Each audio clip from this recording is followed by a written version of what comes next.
Chapitre 31. Le roman, l'écrivain n'écrit pas le roman. Le roman s'écrit à travers l'écrivain.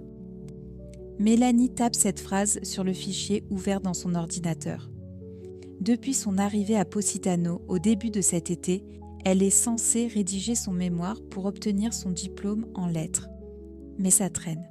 Elle arrive à l'heure à la bibliothèque chaque jour, sort ses livres et allume son ordinateur, mais n'arrive pas à avancer. Elle n'a pas d'énergie, elle n'a plus envie d'étudier.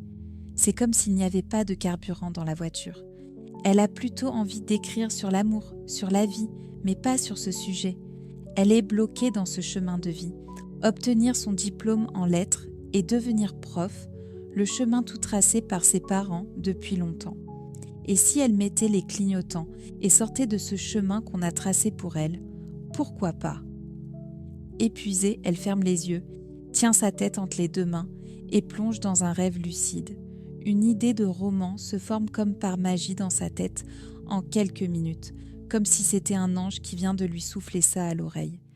Mais elle sait qu'il lui faut 2 ou 3 mois pour écrire tout ça, y mettre toute son âme. Pour ne pas perdre l'inspiration du moment, elle commence à écrire tout ce qu'elle a en tête. Si elle ne le fait pas maintenant, ça va s'évaporer. Elle passe toute la journée à la bibliothèque à écrire non-stop. Elle a appelé Lucas pour s'excuser car elle ne viendra pas au travail. À 22h, elle est obligée de rentrer car la bibliothèque doit fermer ses portes. Dans sa chambre, elle avale café après café et continue d'écrire jusqu'à 10h du matin. Elle croule sous le sommeil ensuite et ne se réveille qu'à 15h. Elle reprend l'écriture jusqu'au lendemain. La sonnerie du portable la réveille. C'est Lucas qui l'appelle pour voir si tout va bien. Elle lui dit de ne pas s'inquiéter. C'est vraiment fini avec Tom. Elle l'a couché sur le papier.